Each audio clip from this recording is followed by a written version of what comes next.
protagonist of this manhwa is one of the most ordinary-looking people you'll ever see, and he works at a logistics center to make a living. Kim Jong-yum kinda hates his job, and you'll soon find out why.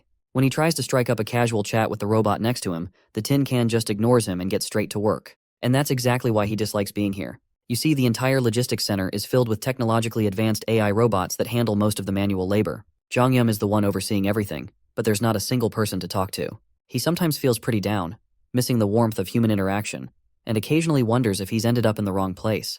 This all started about 2 months ago, right after he was discharged from the military, and that's when his streak of bad luck began.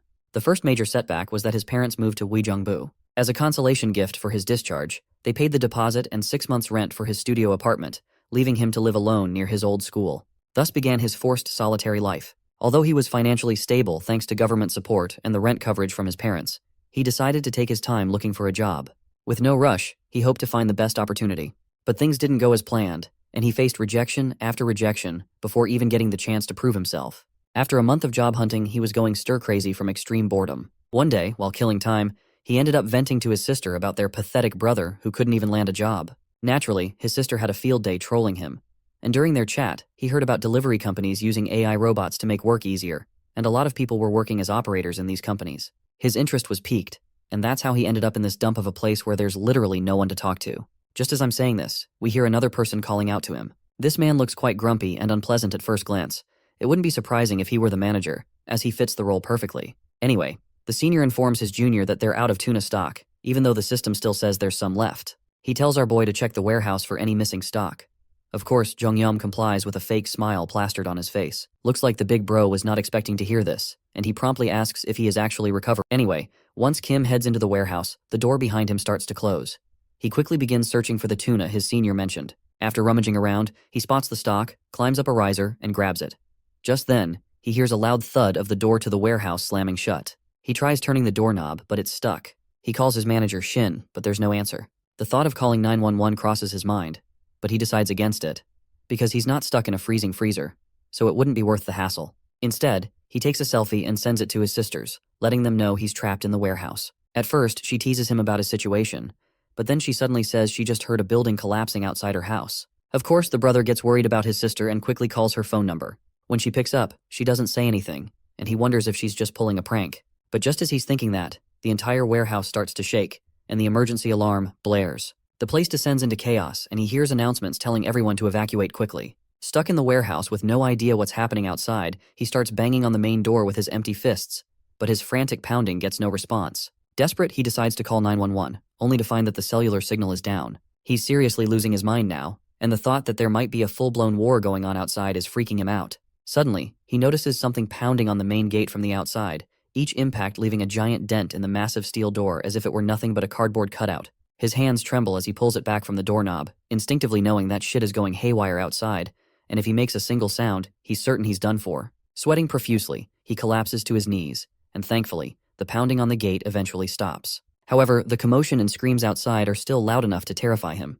3 days pass since that unfortunate day, and he's still stuck inside the warehouse, surviving on the available food. Since no one has come looking for him, he's convinced that something major must have happened outside. He wonders if there's a war going on, and by now, he's almost relieved to be stuck in here, thinking he might have been a goner if he had been outside.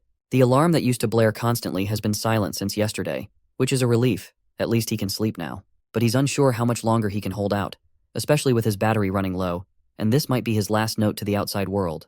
He's praying that a soldier or someone from his country finds him soon and keeps the family safe. Just when he thought things couldn't get crazier, a system window pops up in front of him, telling him he's been chosen, and to check his awakened abilities. At first, Jong-yum thinks he might be hallucinating, but then another window appears, saying he has acquired his own personal subspace for storing objects. He starts to wonder if there was some kind of cocaine in the tuna cans he's been eating for the past 3 days. Another digital notification pops up, saying that the target has been designated and asking if he wants to store it. Without hesitation, he confirms, and suddenly he begins to fall, landing hard on his butt on solid ground outside. He scrambles to his feet and looks around, only to see rubble and debris everywhere, and everything is in total destruction.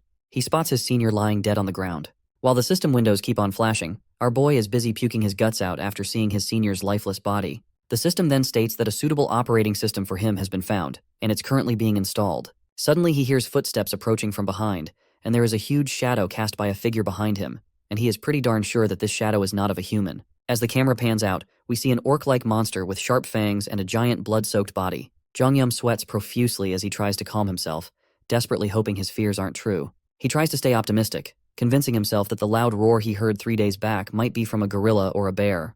But he doesn't dare look back at the thing behind him, and instead bolts as fast as he can, running for his life. His panic reaches new heights as he realizes there's a literal monster hunting him down. He runs frantically, even stepping on someone's innards in this wild dash. He has no idea why there's an orc-like creature here, or why it's so determined to catch him. But he knows one thing for sure. If he doesn't escape soon, he's going to get caught. Suddenly, the system window pops up, announcing that synchronization is complete and asking if he would like to enter the subspace. With no hesitation, Jongyum quickly says yes. After all, the monster is almost upon him. Just as the creature's hand swings at him, he jumps into the portal. While he is finally safe on the other side of the portal, the monster is stuck on the other side of the portal and could do nothing other than groan in frustration. Jongyum gets confused and wonders why the monster can't enter this place. A hovering drone confirms that nothing can enter his subspace without his permission, because he is the master of it. The drone explains that the subspace is entirely under his control. Jongyum is stunned to see the drone talking to him, and he has a strange sense of déjà vu. When he looks around, he finds himself back in the PAX's fulfillment center warehouse, but this time it's part of his new subspace. The entire place is filled with the same robots as before. The system announces that, since he's entered the subspace for the first time, he'll receive a reward for completing the tutorial, which is a 1-mana stone. The stone materializes in his hand, but before he can figure out what it is, the monster outside starts slamming against the portal. The noise startles him, and he almost forgets that he was being chased by a literal monster. He panics once again, and frantically asks the system if he's really sure the monsters can't get inside. The system confirms that nothing can enter the subspace without his permission. The system window flashes once again, stating that the PAX Fulfillment Center is a 5-story building with a total floor area of 10,000 pyong, approximately 33,000 square meters. It holds every product needed to improve the lives of customers. The current shipping speed is 60 kilometers per hour, and it can handle 1 shipment at a time with a shipping size limit of 2 meters. Jongyum is just as clueless as all of us about what this information even entails. The system then further confuses him by revealing that there are only 2 minutes left until maintenance. Confused, Jongyum asks if the logistics center will shut down after 2 minutes. The drone confirms this and explains that he can use the mana stone in order to supply energy and maintain the facilities in the subspace. Since he currently has 1 mana stone, it can power the entire facility for the next 24 hours. Jongyum is amazed by the efficiency of the mana stone, and the drone promptly explains that when the PAX Fulfillment Center was stored in the subspace, the energy supply system was modified to fit the subspace environment. Therefore, the facility runs on mana stones. Jongyum asks if all this is even possible or if it's just some sci-fi bullshit. Suddenly, the lights in the facility go out, and the drone starts flashing lights. The PAX system explains that the energy supply to the facility has been cut off, and if the energy isn't restored, PAX Fresh and other products could start to rot. Apparently, PAX Fresh is one of the services that ensures the storage and delivery of everything from fresh vegetables to meat and prepared meals in frozen and refrigerated conditions. Jongyum looks back at the monster glaring at him and realizes that outside is practically a war zone. In such a situation, food is crucial for survival. With the power to the freezers and refrigerators cut off, it's a huge problem. He asks the drone if the mana stone is really a substitute for electricity. The drone confirms this, so Jongyum asks how he can obtain more mana stones. The drone replies that he can acquire mana stones from beings of another world. Well, it's clear that our boy is not exactly thrilled to go against this muscle-bound monster who can literally rip him apart in one fell swoop. He tells his drone to use the mana stone for now, and he promptly heads into the facility to grab some weapons. Once inside, he gathers a handful of weapons, and the system window flashes the price for each weapon. With the limited supplies he has, he's concerned about running out of stock if he directly throws them at the monster. He is also not sure whether these blades can even penetrate the monster's thick skin. He decides that wounding and killing the monster slowly might be a better approach. Since the monster can't enter his subspace, he doesn't need to take it down in one go. Instead, he'll work on injuring it gradually, making sure not to waste his resources or risk running out of weapons too soon. Jongyum throws the axe at the monster, but it only grazes the monster's body, which only further aggravates its rage. With his initial plan not working as hoped, and realizing he doesn't have many weapons left, he decides to try throwing the heavy axe once more, hoping it will make a more significant impact. He asks the PAX system how much stock is left for the axe, and he is surprised to find out there are 15 remaining. He was expecting only a few, so this number catches him off guard. He quickly inquires about the location of these axes. Once Jongyum reaches the storage area, he is shocked to find out that these axes are duplicating infinity. The PAX system explains that these items are created using a process that allows them to be duplicated indefinitely. While they can be damaged or altered, they cannot be depleted. This revelation shocks Jongyum, because if what the system is saying is true, then he has access to an infinite stock of weapons. Surprisingly, the PAX system confirms this. With this newly discovered knowledge, Jongyum is relieved that he no longer needs to worry about running out of weapons. He can freely throw them at the monster without concern for depleting his stock. He is sure that his shoulders might give out before the monster does, but at least he has a seemingly endless supply of weapons. The system then shares an interesting tidbit. Apparently, our boy doesn't have to throw the weapons manually, because he can automatically ship products from the subspace to the outside world. The system explains that shipping is only possible every 30 seconds, but it can be sped up by improving the skills. Jongyum quickly asks how to throw his weapons, and the system says all he has to do is think about the registered product and say ship for it to be automatically sent. Right as the system explains this, Jongyum promptly says the word ship, and an axe flies through the air at incredible speed and smashes into the monster's disgusting face, taking it down effortlessly. The axe was thrown by the drone, and when Jongyum asks about the throw speed, the system replies that the default shipping speed is 60 kilometers per hour. Now it makes sense to Jongyum what the system meant by shipping speed before.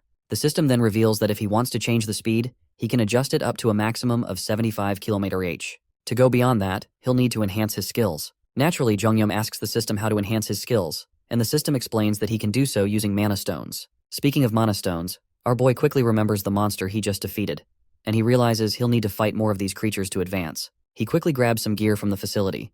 The first thing he grabs is lightweight combat boots costing around 50,000 KRW and matching tactical combat pants for about 78,000 KRW. Once he's equipped, he also buys a detailed map of the Seoul metropolitan area and a permanent marker.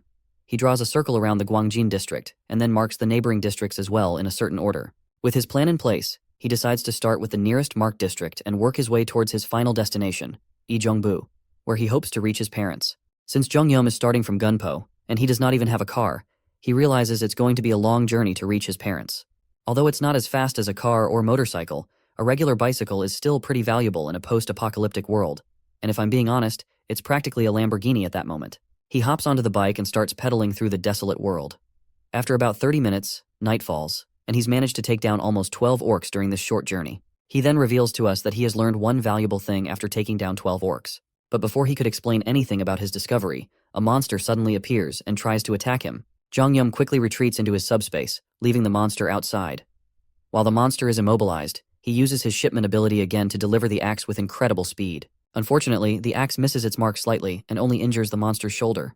To use his shipment ability again, Jongyum has to wait 30 seconds for the cooldown, and there's also a range limit of 10 meters. Despite these downsides, he's learned that his skills are pretty amazing and can be improved by gathering mana stones and upgrading them. Besides shipment, Pax's ability has other applications, and we will figure out soon what that is. Suddenly, the monster notices movement behind him, and when he turns around, he sees the axe flying back into the portal, and then it comes back, hitting him in the face again, sealing his fate on the spot.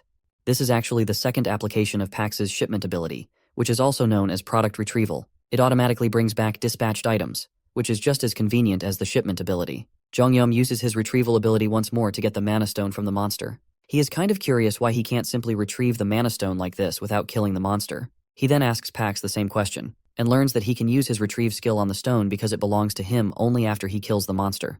Nevertheless, Jongyum steps out of his subspace and reveals to us another piece of crucial information he had learned about this apocalyptic world. Apparently, the bizarre orcs aren't the only creatures ravaging the planet. There are also winged monsters, and he knows it's going to take a lot to hunt one of those down. Suddenly, he hears cries for help. But before he can figure out who is calling, the scene transitions to this man, who goes by the name Choi, desperately trying to run. He's so exhausted that each step seems heavier than the last, and a flying creature is trying to hunt him down. The monster swoops in, slamming the man from behind and sending him crashing to the ground in agony. There's another person behind the injured man, but before this another guy can help his friend up. The monster lands right in front of him and blocks his path. Its ferocious mouth is drooling, as if human flesh is the most delicious thing in this area. But strangely enough, the monster doesn't attack the man standing in front of it. Instead, it turns its gaze toward Choi, who is lying on the ground, groaning in pain. The man is bewildered to see that the monster isn't attacking him, and realizes that this creature was targeting Choi all along, likely because Choi is smaller and seems like an easier target. He has no clue what he can do against this giant monster to save his friend, because all he has is this little knife, and he is not sure if this knife can even be used to distract this monster. Just then, the ring of a bicycle bell echoes through the area, and not surprisingly, it's our boy speeding toward them, but these two have no idea who or what is coming their way. Before they can process what's happening, they watch in shock as the monster that was hunting them down is struck by a projectile, sending it sliding across the ground from the force of the blow. The monster was knocked down by a single throw of an axe, leaving both of the men struggling to process what they had just seen. Jongyum quickly checks if they are all right, but they are still in awe, their jaws hanging open as they try to grasp how someone on a bicycle managed to defeat a flying wyvern with just an axe. The two of them quickly ask Jong-yum if he is a soldier, and they also begin bowing their heads in respect, grateful for saving their lives. Jong-yum, glad that they are safe, answers their question by pointing to his uniform. He explains that he is an employee of PAX FC, and they can see he is wearing the company's uniform. This revelation shocks them even more. They had assumed he was a seasoned soldier given his impressive skills and appearance. Even if he wasn't a soldier, his abilities are so extraordinary that if they hadn't seen it with their own eyes, they'd never have believed that someone could take down a wyvern with a simple axe throw while riding a bicycle. Jong-yum is surprised to learn that these people are familiar with the concept of abilities. One of them quickly agrees, mentioning that he has an awakened ability himself, though it's just a modest driving ability. Given the circumstances, he hasn't had a proper chance to use it. The other person, Choi, begins to laugh and admits he feels a bit envious because he hasn't awakened any ability himself. Jong-yum then asks if there are any other people around. Choi confirms that there are not, explaining that they are in Block C, which has a logistics center. A lot of people gathered here, but unfortunately, monsters did too. Most of the people were attacked, killed, or eaten alive. Only around 10 to 15 survivors are left, and they are relatively isolated in Block E's underground terminal. He further explains that they were looking for a road that vehicles could use, and they also wanted to gather some daily necessities, but suddenly they were attacked by the monster. The other person then suggests that instead of talking here, Jong-yum should join them. He is welcome to come with them to their living quarters on the 4th floor of the basement. The monsters have never attacked that area, so they can sleep comfortably there. They also offer some light snacks. Jong-yum considers the offer, and we can tell he is definitely interested in seeing the vehicles they mentioned earlier, and is in desperate need of information about functioning vehicles. Eventually, he decides to accept their invitation, even though he's unsure if he should fully trust them. As they begin to walk away, we take one last look at the dead monster lying on the ground. That is when our boy retrieves the mana stone from inside the monster and quickly tucks it into his subspace. He's glad that these two don't know about his ability, as it means he has a backup plan if things go wrong and can escape into subspace if necessary. A while later, they finally make it to the basement, where they see a man who appears to have just taken down an orc all by himself. Choi quickly runs over to his friend, asking what happened and if everything is all right. The orc killer reassures him that everything is fine, explaining that the orc must have wandered in by accident. Fortunately, it didn't see them, so they were able to take it out easily. No one is injured, but they can no longer be sure that the place is safe. On the other hand, Jong-yum feels a bit terrified by how dangerous this place is, but he quickly snaps out of his thoughts when the orc killer asks about him. Choi explains that Jong-yum is the one who saved them from the wyvern and used to work for PAX FC. He also mentions that Jong-yum is quite strong, having killed the wyvern with a thrown axe from a distance. Everyone is amazed and curious about what kind of ability he might have. At that moment, a woman rushes toward him, and she is absolutely thrilled that he saved Young-soo and Byung-chul. She is so grateful that she begins doing a happy dance.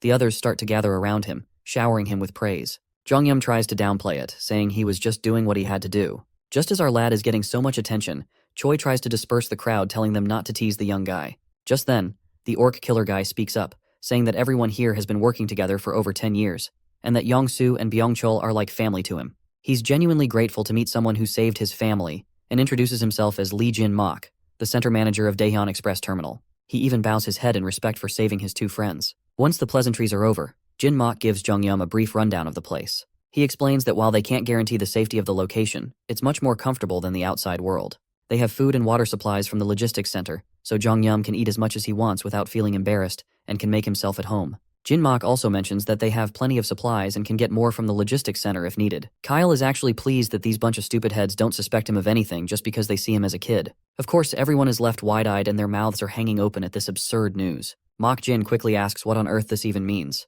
Choi confirms it again, saying it's literally gone, and explains that this is why they were chased by the wyvern. The others in the group refuse to believe this and question how such a massive building could simply disappear. Mok Jin then finally comes to terms with the reality, and also tells his other friends that if the monsters roaming around can be real, then it's not too far-fetched to believe a building could vanish into nothingness. Meanwhile, Jong-yum stands silently, and I'm not quite sure if the disappearance of that logistics center has something to do with our boy's subspace. Anyway, the manager tries to keep everyone calm and tells them that no matter what, they need to dig through the tunnel. If they stay here, things will only get worse. He encourages everyone not to be discouraged, saying that their time has just come a little early and that they will start heading into the tunnel as soon as possible. The woman from before, fired up, tries to motivate the others by reminding them that, even without the logistics center, they still need to think about their next move. So she insists they must force their way through. Jong-yum turns to the manager, asking what force our way through actually means.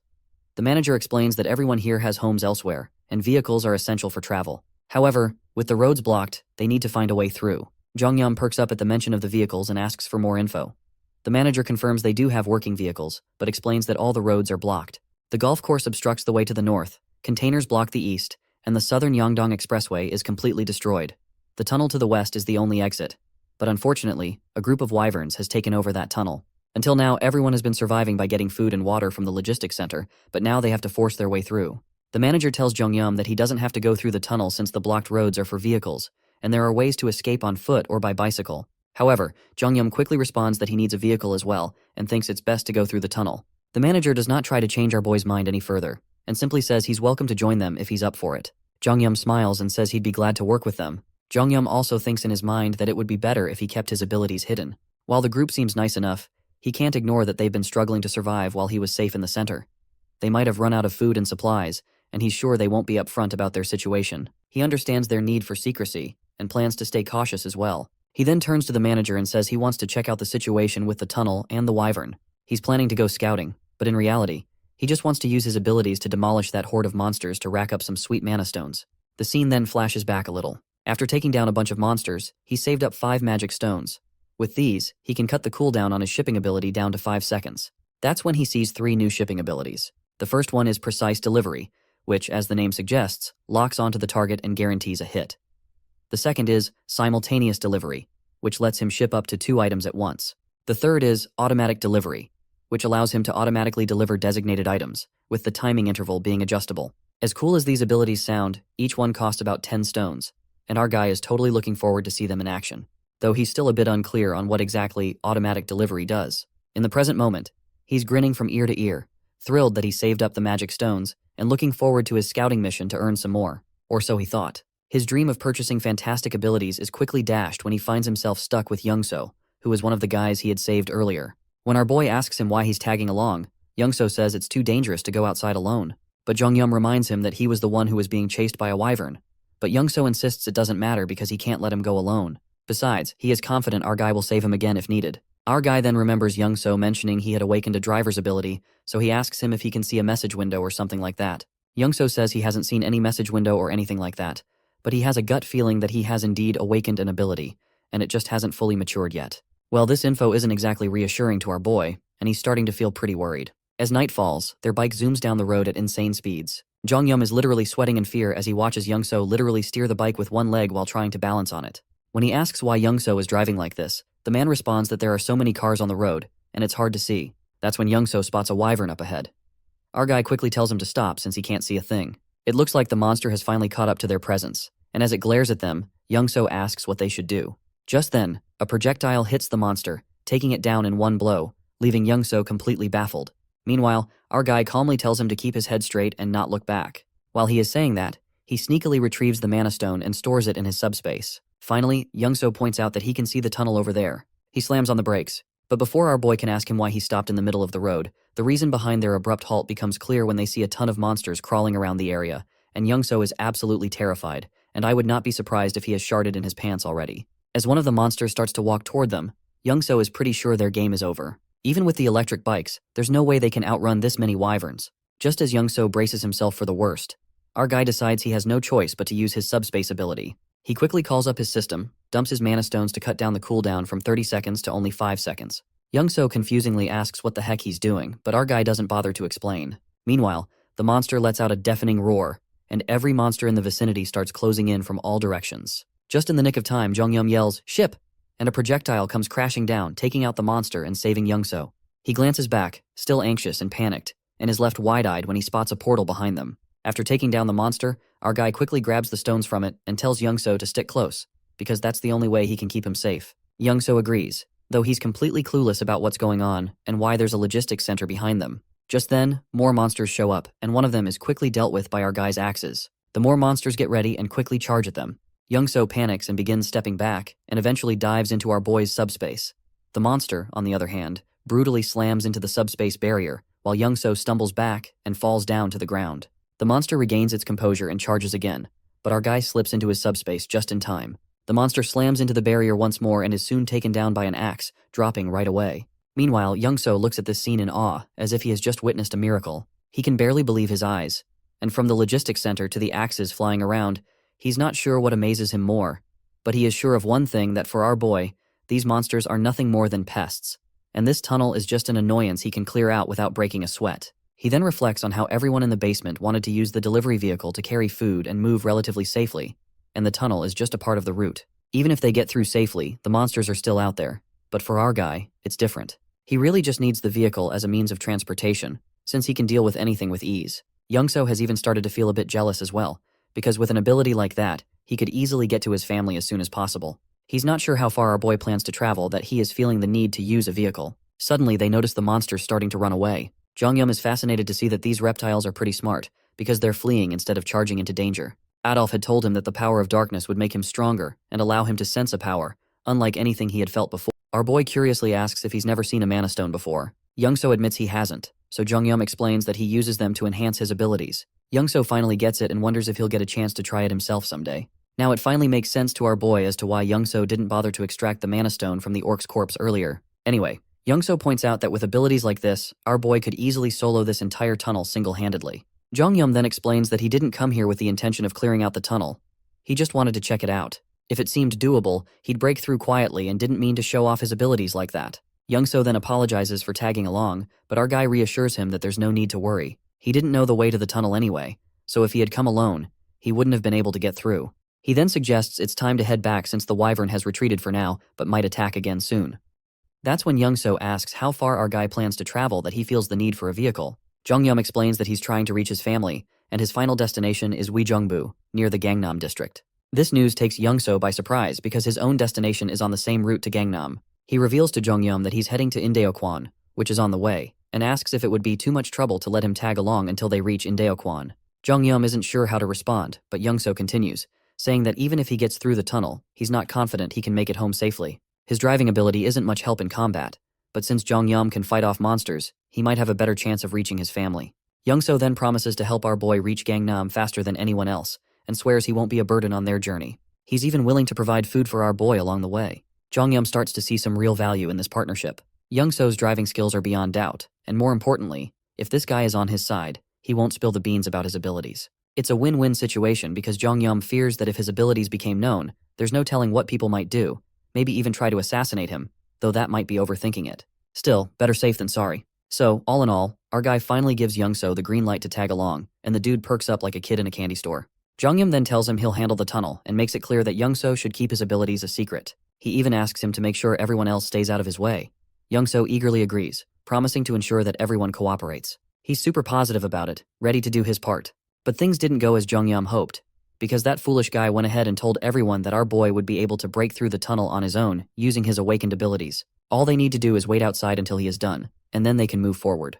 Jongyum is left wide-eyed and clueless, seeing that Youngso just spilled the beans on what was supposed to be a secret. The others are astonished by this news and are eager to see how Jongyum is going to pull it off. Youngso, on the other hand, is more than happy to explain, while Jongyum curses his rotten luck, realizing he's now in a tough spot. In the end, Jongyum steps up and says that by tomorrow morning, he'll have the tunnel cleared for everyone to leave. In his mind, helping them is the best plan he has, considering they still have food supplies, which should keep things relatively calm. Once the supplies run out, chaos will likely erupt among everyone, so it's wise to clear the tunnel and ensure everyone can leave safely.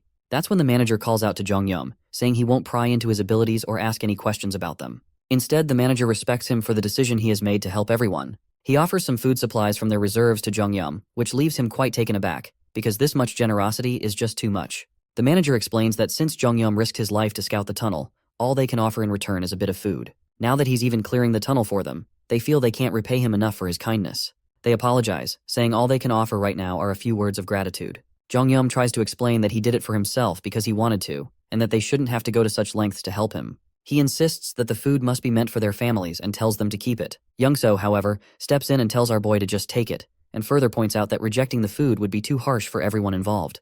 Youngso also reminds Jongyum that he has a family too, just like everyone else. At that moment, Jongyum sees how excited everyone is to reunite with their families, and it makes him feel a pang of sadness because doesn't want to let them down. As everyone enjoys their time together, the next day arrives. When they finally reach the tunnel entrance, Jongyum tells everyone to stay back. He then starts pedaling his bike into the tunnel, determined to clear it out and come back. As he gets closer to the tunnel, he begins to spot the monsters. But before we see him battling them, the scene flashes back to his childhood. We see young Jongyum with a sore eye from a fight with his sister. He complains about it to his father, and it leads to another argument with his sister, and they eventually start beating the shit out of each other in front of their father. That is when his father points out how close they seem to be. His father then reflects that he was an only child of his parents, so he always envied the bond between siblings. He tells them that they have no idea how envious he is of their relationship. And even though they may argue now, they'll soon realize how truly precious family is. Suddenly, their mother bursts into the room, leading to a hearty argument between their parents. It's at this moment that Jonghyun feels the warmth of family. The scene then transitions into the last night, where our boy is recalling all of these moments with his family after seeing how everyone is overjoyed at the prospect of finally reuniting with their families, knowing that Jonghyun would clear the path for them. They spent the entire night like that, basking in the warmth of anticipation. When midnight strikes and everyone falls asleep, Young-so wakes up to use the bathroom. Noticing that Jonghyun is missing, he heads outside and asks the patrolling guards about him. They report that Jonghyun said he was going out for some fresh air a while ago. He then further walks forward and looks around and finally spots our boy. He quickly asks why Jonghyun can't just sleep, and our boy replies that he can't sleep there. Just as Young-so looks in front, he is absolutely boggled out of his mind to see that the entire vehicle is filled to the brim with food and supplies. Young-so finds this ridiculous and quickly asks why he is giving away so much stuff. Our boy just casually mentions that he only loaded about half to avoid making the vehicle too heavy. But this amount should be more than enough for everyone. Young-so is even more astonished when Jonghyun says this is the last vehicle he had to load. The realization hits him quite hard because if this is the last vehicle, then our boy must have packed the other 15 vehicles with the same amount of supplies as well. Jonghyun quickly tells him to keep this a secret from everyone else. He then warns his friendly AI not to overdo it because he doesn't want to embarrass himself. Our boy just casually says they still have plenty of supplies left. The man is left astonished to hear this, realizing that the amount of supplies our boy just generously gave away is more than what you will find in an entire logistics center. He can't fathom how much Jonghyun must have in stock to give away so much. We return to the present, where Jonghyun is effortlessly demolishing monsters like it's no big deal. As he fights, he thinks about how much easier it would be if he could just put all the people into his subspace and carry them to the other side. Unfortunately, his system states that with the current subspace level, it's not possible. But if he achieves subspace level 2, he could accommodate up to 20 people. To reach that level, he'd need to gather at least 100 mana stones. Jonghyun quickly does a mental tally and notes that there are at most about 40 monsters, with a few running away. Given the numbers, leveling up here isn't feasible. He still needs to think of another way to level up, because he eventually wants to put his own family into the subspace. Suddenly, Jonghyun notices something unusual among the fleeing monsters. A closer look reveals a particularly jacked up version of Wyvern, and I can tell that this is some kind of boss-level monster. Even Jonghyun isn't sure what he's dealing with. We finally cut back to the outside, where everyone is anxiously waiting for Jonghyun to come out. Some are starting to worry if he's okay inside that tunnel. They then finally spot him emerging from the tunnel, effortlessly pedaling his bicycle as if he's just out for a casual ride. His uniform is smeared in blood, and the group looks on anxiously. But they soon breathe a sigh of relief when they see a smile spreading across our boy's face. They burst into a joyous dance, celebrating the successful completion of their mission. Well, it seems like it's finally time for everyone to part ways and reunite with their loved ones. They express their gratitude to the manager for sticking with them until the very end, and hope that he gets safely home as well. Jonghyun hints that if they run into any trouble, they should try opening the cargo hold, as he has prepared a little gift that might be helpful. Everyone is intrigued and as well as curious about the gift, but they eventually get into their respective cargo trucks and start making their way through the traffic. Once they cross the tunnel, they wave their goodbyes one last time and head down their separate roads. We then see Jonghyun sitting in the passenger seat, still preoccupied with the monster he saw in the tunnel. He's unsure if it was actually a wyvern, as it fled so quickly that he didn't get a good look at it. He then starts wondering if the wyvern he spotted was a leader, or maybe just an adult version of these monsters. But his thoughts are cut off by a weird crunching noise coming from under their truck. When we look near the tires, we see that the trucks run over some dead bodies, and the driver's face is full of sadness from hearing the bones breaking. Even Jonghyun can see the regret on his friend's face, but they've got no choice but to keep moving. With bodies and wrecks everywhere, there's no clear path, and it's a mess no matter where they turn. He thinks to himself that if his discharge had been delayed by just 3 months, he might have been one of those dead soldiers. The whole situation is worse than they thought, with monsters still munching on the corpses. Suddenly, Young-so calls out to him, which snaps our boy out of his thoughts. Once he looks ahead, we see that the road is blocked up ahead. Young-so points out that the barbed wire looks like it was set up by the military to block something, and they'll have to take another route. He mentions there should be another bridge they can cross. But that is when our boy spots something at the end of the blocked bridge. And just as we take a closer look, we notice a new type of monsters we have never seen before. Now it finally makes sense what the military was trying to block. While Young-so is panicking and considering turning the car around, our boy sees this as an opportunity to level up his subspace. He then notices a narrow sidewalk on the road, perfectly blocked on both sides. He quickly tells his friend not to turn the car around and asks if he can pass the vehicle through that sidewalk. Jonghyun explains that he's come up with a good plan to get through this situation without having to turn back, and he's absolutely thrilled and excited about pushing this truck through a literal pedestrian sidewalk. Young-soo was shocked by such a suicidal choice, especially when an orc appeared in front among the hounds and started scattering the mutant hounds.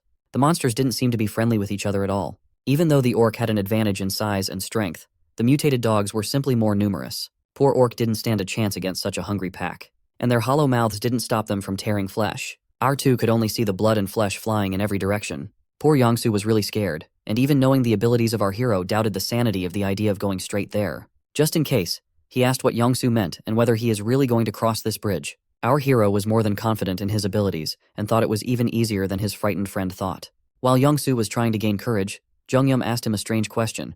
Had he ever heard of a game where 3 races wage war against each other? It's a certain space strategy game called Stark. But Yongsu was much older than our hero and didn't know anything about this game. Jongyum decided to tell him a little about it. This game had content where players could play on customizable maps and change settings as they wanted to have fun. Among these maps, our hero's favorite was the one where he had to fend off swarms of monsters using limited units and terrain. And as Jongyum thought, the current situation was very similar to that map. Of course, Yongsu had no idea why he was being told all this, but his understanding was not necessary in this situation. All he had to do was to do as Jongyum told him. To begin with, Yongsu had to turn the car around and back up to the barbed wire barrier, of course tearing down the barbed wire, making as much noise as possible, thus attracting the attention of the monster hounds so busy with their bloody feast. Then it was Jongyum's turn to get down to business. He activated his system and resorted to the last skill he wasn't even going to use. But now was the most suitable situation. He unlocked the auto ship skill by spending 10 magic stones. He immediately asked Pax to spend all the remaining magic stones to increase shipping speed. Pax did so without delay, and now the shipping speed had increased to 100 kilometers per hour. Now that everything was ready, Jongyum could invite the mutant hounds that had been eating Orc to come to him. After a hearty lunch, it is playtime. The unsuspecting dogs rushed forward, but they didn't make it in time. The double-door refrigerator quickly demolished them completely. As you can see, the game was not fun for the hounds. It didn't end with the first refrigerator, and more came after it. In just a few seconds, Jongyum received 12 magic stones, and he was very happy about it. The reinforced shipping range and precision delivery he had improved while he was still clearing the tunnel. Jongyum might be throwing axes instead of refrigerators now, and together with the recently improved speed of precision delivery, it could be quite effective. But while using precision delivery last time, Jongyum found out that this skill doesn't track the target all the way through. Instead, precision delivery only slightly corrects the direction according to the movement of the target. This could be a big problem against these hounds that are not just fast, but incredibly quick. Even an axe flying at 100 kilometers per hour can be dodged by these hounds when attacked from afar. Moreover, these creatures are so fearless that they will not stop even if one of their kind dies right next to them. Considering the current situation, where the delivery interval is 2.5 seconds, axes will not be enough to hold off their onslaught. But the refrigerator, thanks to its size, is perfectly suited to destroy several targets in a single shipment. Not only is the fridge wide, but it's also heavy enough to take hounds down with just a graze. On top of that, the automatic delivery he had just improved proved to be very convenient. Jongyum didn't even need to watch the battlefield. The system automatically destroyed any approaching threats. For now, our hero could just rest and relax. The hounds did not give up despite not even being able to get close to Jongyum. All they had to do was howl with rage and keep trying.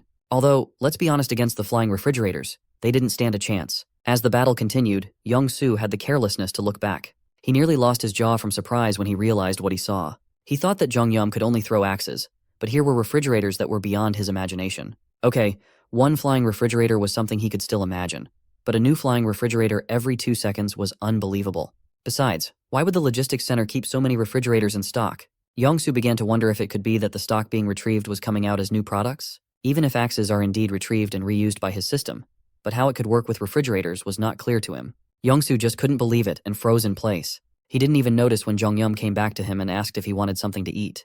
Yongsu finally realized what was going on and asked a question to make sure. He wondered if it was possible that Jongyum's supply was infinite. Jongyum was a bit surprised by such a question. He thought that Yongsu had figured it out a long time ago. But he was wrong. All this time, Yongsu had thought that Jongyum was collecting axes after using them to recharge them, and couldn't even think that he actually had an infinite amount of them. In fact, Jongyum did indeed collect the axes after use with the system, but only so that they wouldn't lie on the road and accidentally injure someone. Hearing this didn't make Yongsu feel any better. He still couldn't believe that items could be infinite. When he came to his senses a little, our hero asked again what he wanted to eat. Yongsu had had a difficult day of emotional turmoil today, and a Coke Zero and a donut was more than enough for him. While they were eating quietly in peace to themselves, behind them, the delivery system was mercilessly scattering hounds. Yongsu was a little ashamed of his stupidity and that he had underestimated Jongyum's abilities. But he was still grateful for the food, even if it was infinite. Our hero was only happy to share and was also grateful to Yongsu for his trust from the beginning. Now if he needed anything, he should just let our hero know. He had almost everything in stock. But Yongsu was in no hurry to overuse someone else's generosity. He had enough of what Jongyum had done for him, clearing the way of monsters and helping him get home faster. Literally, after they crossed this bridge, it would only be an hour's journey to his home. Jongyum was happy to hear that his friend would be able to see his family soon. Young-soo was too, but he also had fears of what he might see there, and he just hoped that nothing had happened to his family and they were safe. Jong-yum understood him very well, for he too was worried about his parents and sisters. He wanted to give Young-soo some kind of gift and noticed his ragged clothes. He shouldn't have come back to his family like this. Besides, the hounds were still continuing their futile attempts, and they had time to solve the clothing problem. The only remaining question was what style Young-soo would choose. He was already uncomfortable that our hero was helping him even with clothes, but he didn't refuse. Besides, Young-soo was sure that Jong-yum had what he needed: aviator glasses and a cool jacket. Just what a top-class driver needed to drive around the apocalyptic landscape. Just in time, the hounds were almost finished. Just a couple more to go. With a new look, Young-soo gained an unprecedented confidence, and sure of the truck's durability, decided to head out right away. His movements were fast and precise. Even Formula One drivers would envy him. Jong-yum only had time to grab on tightly before Young-soo pressed the gas. The remaining hounds didn't even try to stop them, and they drove straight down the narrow road. Young-soo was lightning fast regarding everything about driving. At this rate, he only needed 20 minutes to drive home, but Jong-yum needed to hold on tight. Our hero's truck flew down the broken roads as if it were a highway. Poor Jong-yum asked Young-soo in vain to drive slower, and it looked like he was about to throw up. Luckily, his suffering wasn't long. They finally arrived at Young-soo's house, or rather, to what was once his home. Now it's a ruin. Kim Jong-yum and Young-soo had reached their destination. Looking at it from afar, the apartment complex was in extremely poor condition. The structure was already old, and the attacks had nearly demolished it. The surrounding buildings suffered the same fate. The whole district was not built to withstand a monster apocalypse after all. There were remnants of buildings and debris cluttering the road, but oddly enough, no corpses could be seen littering the ground. The view was very different from the main street, where bodies were scattered all over the place. The duo entered one of the crumbling buildings, and Young-soo faced his home's door for the first time in a while. His hand trembled at the thought of his family on the other side of the entryway. He just needed to press the number, open the door, and go inside.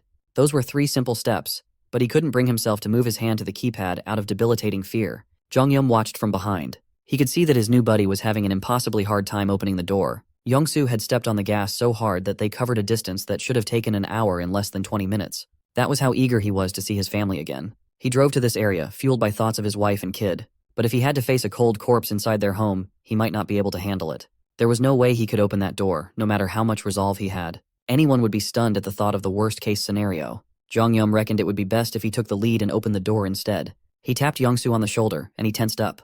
Our boy asked if he could press the doorbell for Young-soo's sake instead. At first, the S-tier driver didn't know whether to accept or not, but he eventually accepted Jong-yum's kind offer. No one would want to confirm their family's death, especially in this uncertain era of instability. If Jong-yum were in Young-soo's position, he'd rather have someone else open the door, even if there was only a 1% chance of seeing his loved ones lifeless. Finally, Jong-yum pressed the doorbell, and they waited with bated breath. As it turned out, he didn't even have to knock or press the bell. A person inside the house slowly opened the entrance.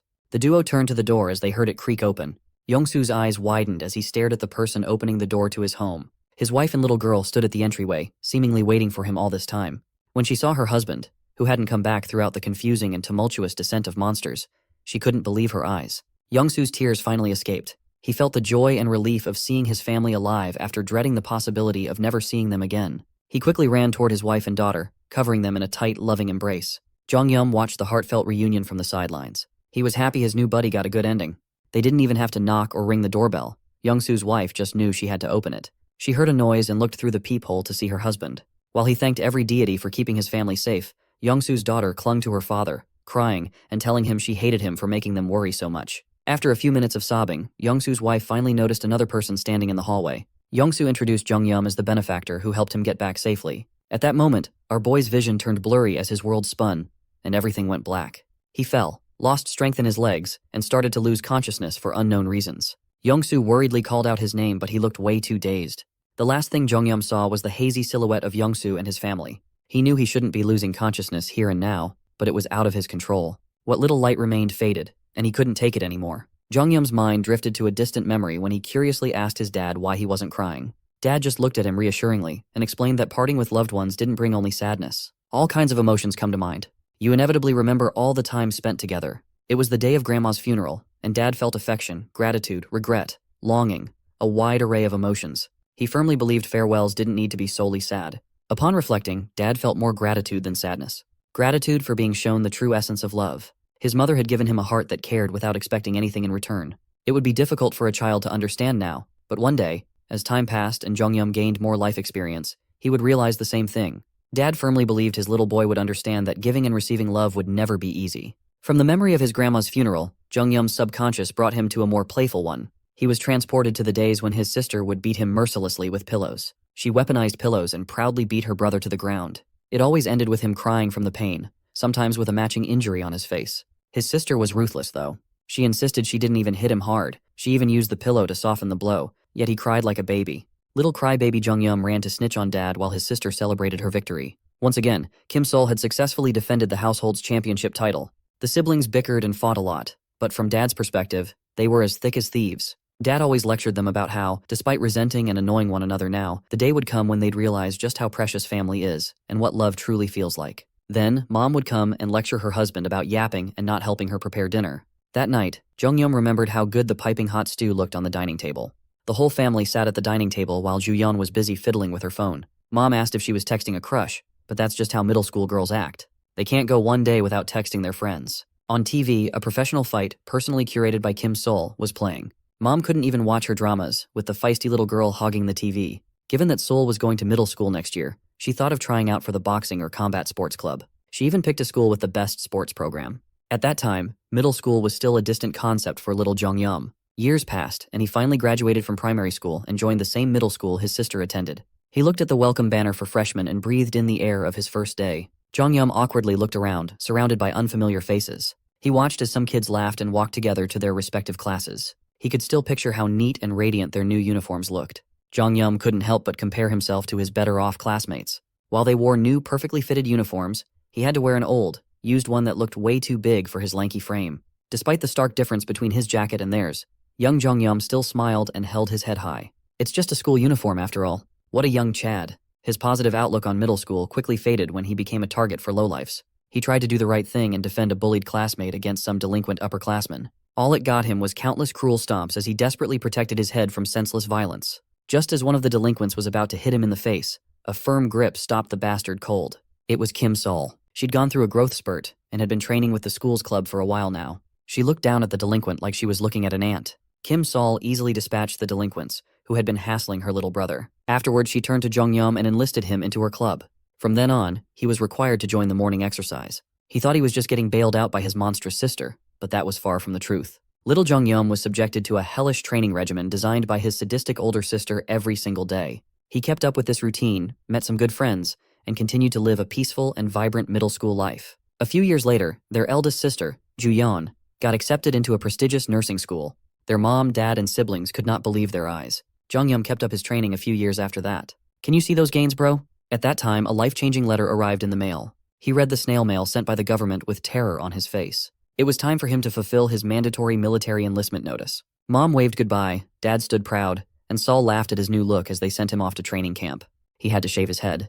He looked pretty good with a buzz cut, though. Mom yelled at him to come back safely and avoid getting hurt. Dad simply told him to never be discouraged, no matter what happened. Along with the other bald boys enlisting, Jung-yum walked with his head held high. He could still hear his family cheering him on as he walked toward the military camp's entrance. Once he was far enough that they couldn't see his face, Jung-yum's tears finally came pouring down. He loved his family. He loved how supportive they were and how much they loved him in return. His memories shifted into dreams, and his dreams ended as he slowly opened his eyes. To his surprise, he was lying down on a soft futon in an unfamiliar room. He sat up looking around in a panic. Not recognizing his surroundings, he began to sweat profusely. The last thing he remembered was fainting near the doorway. He could recall Yongsoo meeting his family, but the memory felt a little hazy. Just to be safe, he instinctively reached for an axe from Pax. Jung-yum was startled when a voice from behind asked if he had slept well. He turned around to see Yongsoo's wife and daughter sitting at the dining table, peacefully eating their meal. Both of them looked at him with puzzled expressions as he stood there, axe in hand. Jung-yum was frozen in place, unsure of what to do as he awkwardly stared at them. He was still reeling from his heartfelt dream and did not know what was happening or what to say in this situation. Scanning the room, he saw Yongsoo sleeping soundly, not far from his futon. Yongsoo's wife worriedly asked Jung-yum if he was okay. He had just suddenly collapsed and fallen asleep like a baby outside. He was so zonked out that they didn't want to wake him. Realizing he was in a safe environment, he felt terrible for immediately reaching for his axe like a cornered animal. He quietly threw the thing back into his private dimension and asked how long he had been out. He hadn't even slept that long, just knocked out for about 3 hours. Also, Yongsoo had already told his wife everything that happened. He wouldn't stop talking about how much of a help Jung-yum had been in getting home in one piece. For that, Mrs. Yongsoo was thankful. If it weren't for this young man, she might never have seen her husband again. The sincerity of her words made him feel awkward, as he insisted that Yongsoo also helped him a lot. At that moment, the suave driver woke up and insisted that, in comparison to the help he received, He couldn't say he'd done much at all. Jongyum had saved his life multiple times after all. Mrs. Yongsu invited the boys to have a meal before they talked. Mr. Yongsu insisted on waiting for Jongyum to wake up to eat together, so he had been napping. With a warm and relaxed smile on his face, Yongsu invited the young man to the dining table. Jongyum returned the warm smile with one of his own. As soon as he sat at the table, he was greeted by a freshly made, piping hot homemade meal glistening under the light. It was a conger eel stew. Jongyum was not expecting to be served such a lavish meal when the apocalypse had been raging for days. Mrs. Yongsu hoped the stew would suit his taste as she wanted to treat her husband's savior to something a little more generous than usual. But with limited ingredients, this stew was the best she could make. Jongyum wasn't lying when he said there was no more luxurious meal than this. Since Mrs. Yongsu and her little girl had already eaten, she left the boys to eat their fill. He found it a little odd that she would go as far as to leave the room, but the food in front of him looked too good to think about anything else. He took a spoonful of the stew, making sure to get a little bit of everything in that sucker. When he put that thing in his mouth, it felt like he was ascending to the high heavens. It tasted so good he reached enlightenment. It looked like he had tasted the nectar of the gods. The taste brought on a bright sensation and a surge of emotion. The vast and diverse flavors of the stew unfolded on the tip of his tongue. He couldn't figure out how Mrs. Yongsu managed to balance the sweet and oily taste of stir-fried kimchi. What lingered in his mouth was the clean, savory taste of mackerel and the kick of kimchi. Despite the rich and complex taste profiles, somehow it felt cozy, like it was made with a ton of love. Bro went full-on food wars on that stew. He finished the bowl and respectfully put the spoon down on the table. Both Jongyum and Yongsu had been eating convenient foods from packs, so warming their stomachs with a homemade meal felt life-changing. It made our boy contemplative about his life. Since the world ended up like this? No. Ever since he left the military 3 months ago, this conger eel stew had been the best meal he'd had. It was almost comparable to his mother's kimchi stew. His thoughts were interrupted by Yongsu's question. If he remembers correctly, Jongyum was supposed to cut through the Gangnam area. Without a hint of hesitation, Yongsu offered to drive him there. This left the young man confused. Yongsu asserted that he had already discussed his plans with his wife. When he told her that Jongyum was on a quest to find his family, she insisted that Jongyum's family mattered too. But Gangnam wouldn't be his final destination. The trip would take much longer as he planned to go to Uijeongbu, and he'd need the vehicle for a lot longer. Yongsu had already thought about that, so he laid out his conditions. But first, they should take this conversation outside. The sun was about to set and the sky looked gorgeous. Yongsu gave Jongyum the rundown of the plan to use the truck to reach Gangnam. Once the drive was over, he would return to his family using an electric bicycle. That was also the condition he wanted to bring up. He wanted to have the electric bicycle for personal use. Even though he felt a little weird asking for the bike, he still wanted to be of help. If it was okay with the young man, Yongsu would gladly drive him to Gangnam as fast as humanly possible. Jongyum understood the plan. It was pretty simple after all. But something wasn't clicking quite right. Why would a family man, just reunited with his loved ones, take on such a high-risk mission? Of course, with his driving skills, he could probably outrun most monsters with ease and immaculate style. But aside from his driving skills, he would still be putting himself in grave danger. Yongsu had just won the game. His family was alive. They had food and supplies in the cargo hold, so there was no reason to make such a risky move for a stranger. Curious about his reasoning, Jongyum outright asked what was going through the family man's head. Why would he stick his neck out trying to help someone he just met? Well, his reasoning was as simple as it gets. Jongyum had saved him before and helped him get back to his wife and kid. Wasn't it only fair that he returned the favor? Also, he asked why Jongyum helped him in the first place. The young man tried to think of an answer, but he couldn't. He had acted out of the goodness of his heart. Yongsu was well aware that he wouldn't have survived or made it this far without Jongyum. Maybe he wouldn't have even escaped the tunnel and might have died a miserable death. So, he just wanted to try returning the favor and give as much help in return as he could. Moreover, they were actually in the same situation if you thought about it. Sure, Jongyum had awakened a brokenly overpowered ability, but that didn't mean the journey would be easy. Even though the world was in ruins, people still held on to the hope that their families were safe. Right now, Jongyum was just another survivor trying to stay strong in the same difficult situation. Wouldn't it be nice if they just helped each other? Even though Yongsu felt presumptuous, given that all he could offer was his driving skills, he still wanted to give this partnership a shot. He assured the young man that if things took a turn for the worse, he would flee to safety without hesitation. He wasn't foolish enough to risk his life or his family. For some reason, Jongyum recalled pedaling toward the tunnel full of wyverns as the survivors cheered him on and wished him luck. On the way to the tunnel, he spotted a car with the key still in the ignition. This could have solved his problems right then and there. But at the end of the day, he chose to continue pedaling forward for the sake of the other people relying on him. He gave up the easy way out in hopes of saving more lives. Reminiscing about that not-so-distant memory made him smile. He didn't regret going down that route. Yongsu was still pitching his plan to the young man, unsure if Jongyum would agree. Jongyum then explained that his subspace ability was a space where nothing could enter without his permission. As long as the subspace was maintained, he could even duplicate items from the storage facility endlessly. Yongsu already knew that much though. If he really wanted to help, Jongyum proposed one more condition. First, they would have to cut through Gangnam, Uljiro, Dobonggu, and finally, Uijeongbu. He wanted Young-soo to drive him all the way to the last stop until they found Jong-yeom's entire family. Second, the young man reckoned he wouldn't be able to accomplish the mission alone. However, upon leveling up, the subspace would be open to harboring other people inside. That could include Young-soo's family. Jong-yeom opened his subspace and insisted that if the man of the house was going, his entire family should come too. Thanks to wiping out the monster dog population in the city, he finally had enough mana crystals to level up the subspace. If Young-soo continued helping Jong-yeom find his family, he would gladly protect the girls too. Young-soo was equally shocked and amused by yet another crazy feature of the young man's ability. He coolly removed his aviator glasses and agreed to bring his wife and daughter on this deadly road trip across the country. Hell, they could head out right here and now. With his current stockpile of 116 mana stones, he could spend 100 to upgrade to a level 2 subspace, leaving him with 16 in the bank. Upon confirmation, the system booted up the upgrade sequence seamlessly. The upgrade was successful, and level 2 was achieved. The maintenance costs were also adjusted from 1 mana stone a day to a whopping 6 every 24 hours. At least the capacity had been expanded to accommodate up to 20 people at once. An additional ability that allowed the user to store items in front of him had also been added. Sure, the maintenance cost of 6 mana stones was a bit steep, but it came with a few additional abilities and enhancements available with the upgrade. He decided to check those out later and take care of a more important matter for now. Jong-yeom signaled Lee Yong-soo, Lee Yul-jong, and Oh Ji-soo to enter his subspace, and the system notified the host of their presence. Upon giving them permission to enter, the family went through the portal and set foot inside. 1 second, they were outside a broken-down building. The next, they were transported to an entirely different space. Young-soo's wife and kid were wide-eyed and in awe of the view in front of them. Even Young-soo himself, who was familiar with the PAX fulfillment center, was speechless. The scale of the subspace was enormous. Shelves upon shelves of all kinds of supplies lined up left and right.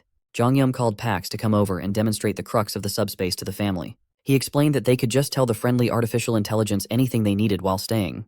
They could check the availability of items from PAX, and if necessary, he'd handle delivery as well. There was a fresh food center somewhere in the area where they could get all kinds of food and ingredients. Young-soo's wife knew how precious fresh ingredients were in the apocalypse, so she was hesitant to just freely use the young man's resources. That wasn't a big deal though, as everything in this subspace was infinite. Everything could be endlessly duplicated, so there was no need to be prudent. For now, they should take a little break and head out in about 30 minutes, as he needed to consolidate and check some new things regarding his abilities. Jong-yeom's warm welcome cheered the family up. Young-soo even took the opportunity to play princess with his daughter after a long time apart. Just like that, the new addition to the subspace adjusted quickly to their new life. With that taken care of, it was time to get right into business and check out the new abilities. At subspace level 2, he could now activate the subspace lab for 50 mana stones. He could open a laboratory where he could combine, classify, and transform registered items in the subspace. I bet he's about to make an axe plus refrigerator hybrid or something. As we've established, Kim Jong-yeom's ability is to create a subspace where he can store an object with a storage capacity of 1 item. It was initially intended to be a one-time use storage he could access whenever he wanted. Nothing could enter or exit this space unless he explicitly allowed it. This was probably the original extent of his simple ability, but that no longer seems to be the case. Due to a crazy twist of fate, he managed to place a logistics center inside. In doing so, PAX AI and the Awakening operating system merged to form something entirely different. It enhanced his ability beyond just opening and closing a subspace, resulting in many more functions than intended. A prime example of this is the shipment mechanism, allowing him to hurl items at 100 kilometers per hour. The subspace ability alone should have been impressive by itself, but after meeting PAX, it became even crazier. Jong-yeom wasn't expecting to gain any additional abilities upon leveling up. Here we are upgrading to level 2 and unlocking 1 more slot for his storage capacity. This meant he could store more than just the PAX fulfillment center in his subspace. On top of that, he unlocked the option to install a lab where he could manipulate items registered in his subspace. The idea of creating something by combining 2 different items was fascinating, but it required a whopping 50 magic stones to start, so that would have to wait for now. In any case, it's clear that leveling up would only make his abilities more overpowered from now on. He really wanted to check out all the new features, but he was too short on mana stones. For now, there is one thing he can confirm. When he first stored PAX FC in the subspace, Jong-yeom thought he had lost his mind, so he just casually blurted out the command to store the whole center without thinking twice. If it's true that he could absorb and store anything, then could he go crazy with it? When the system asked what he would like to store next, Jong-yeom resolutely answered that he wanted to store the entire planet Earth. He was prompted to confirm his choice, and he did. Tension filled the air as he waited for the results. After a few seconds of silence, the system informed him that it failed to store the entire planet, as the target was outside the storable range. Jong-yeom already figured it wouldn't work, but he had to give it a try. The ability would have been too overpowered if the command had gone through. From behind, Young-soo approached to discuss the route they should take to reach Gangnam as quickly as possible. Young-soo suggested taking the main road for now. Jong-yeom was expecting a few more minutes of rest, as Young-soo was supposed to be playing with his daughter after being apart for so long. But they would have to save that playtime for later, as the little girl had already passed out, surrounded by all kinds of toys. She felt safe inside the subspace and fell asleep after just a little playtime. Young-soo thanked the young man once more for everything he had done for him and his family. Humble as always, Jong-yeom asserted that it was no big deal, as they were simply helping each other in these tumultuous times. This filled Young-soo with a strong sense of duty to repay Jong-yeom no matter what. Next thing you know, the duo was back on the cargo truck. Jong-yeom sat in the passenger seat and suddenly felt uneasy at the earnestness of his driver buddy. He looked at Young-soo and his peaceful smile. Driving was the only thing Young-soo was good at. If we're talking speed, he would confidently claim he's faster than anyone on the planet. Jong-yeom felt uneasy at Young-soo's stillness and asked if they could go slowly for now. He even said, "Please." But Young-soo was already locked in. He intended to speedrun this whole trip and make the young man experience real speed. Jong-yeom's tears fell as the truck sped up without warning. And so, with Young-soo's family safe in the subspace, the boys braved the abandoned world in their speeding cargo truck. It didn't take long to reach the next leg of their journey after staying on the main road for a few minutes. They had to switch to an alternative route, which was more deserted than the main road. Luckily, there didn't seem to be many monsters roaming the area either, meaning monsters only gathered where people were. Jong-yeom hadn't known there was an isolated road like this on the way to Seoul. The area was supposed to be a Bronze Age archaeological site or something, so it was protected from urban development. The road was a bit tough, but they didn't have to worry about random monsters or shady people popping up. Jong-yeom was already drained just from sitting next to such a recklessly skillful driver. Much to Young-soo's surprise, there seemed to be a blockade in the middle of the road. They had just left the ruined city, and this area was supposed to be an abandoned path, yet man-made deterrents cluttered the ground. If he wasn't mistaken, it looked like military barricades, complete with spike strips to stop any vehicle daring to go off-road. Maybe the military was still active in this area. Maybe there was a base nearby. That seemed like the simplest answer, but Jong-yeom didn't think this installation appeared here so simply. Looking through the side mirror, he spotted an armed military vehicle approaching from behind. Upon closer inspection, the driver and the others in the vehicle didn't look like they belonged to the military at all. Those guys had probably been watching the truck from a hiding spot. The duo wouldn't be able to avoid them. Jong-yeom proposed opening a small portal under the steering wheel, so Young-soo could go inside with his family while he dealt with the strangers alone. If these people intended to kill them, they would have already shot at the cargo truck. Assessing the situation, Jong-yeom saw 3 people, all armed. The leading man hoped to see the truck's tires burst or something. When Jong-yeom feigned innocence and asked what was going on, the man looked at him like what was about to happen was common sense. He ordered the young man in the driver's seat to get out and open the cargo. Jong-yeom played along with their demands and slowly opened the cargo hold of the truck. He revealed stacks upon stacks of supply boxes, surprising the thugs posing as military personnel. Just the small pile of tuna boxes alone would be priceless in the current situation. They truly hit the jackpot. They figured the young man must be a delivery guy of some sort, and Jong-yeom kept up the act. The leader claimed the truck and all its contents, implicitly threatening to gun Jong-yeom down. As expected, they were just after food and supplies. When asked where he got the contents of the truck, the young man carefully considered his answer. He simply said he got everything from a logistics center. Technically, he wasn't lying, but he also warned them that they wouldn't find the logistics center. Besides, the only roads to it had already collapsed or been blocked, but if they needed more, he could get more. The leader looked Jong-yeom up and down, sizing him up. When asked about the remaining supplies in this so-called logistics center, Jong-yeom said what was in the truck was just a fraction of the bulk. One of the goons looked at his watch and warned the leader they were out of time. They had to wrap things up, so the captain ordered his goons to grab a hood. One of them was tasked with driving the truck, and the captain took care of Jong-yeom. He did so by launching a punch imbued with mysterious energy straight into Jong-yeom's abdomen. Caught off guard, Jong-yeom gritted his teeth in pain as he slowly passed out from the blow. He folded like an omelet, and everything turned dark. When he regained consciousness, he heard the thugs calling someone "Sir" as they dragged him into a room. The captain reported what he had heard from Jong-yeom about the supplies in the logistics center. Finally, the hood was taken off, and Jong-yeom slowly opened his eyes, still in pain from the punch. In front of him was a burly man sitting on the other side of an office desk. A plaque on the desk bore the title, Commander.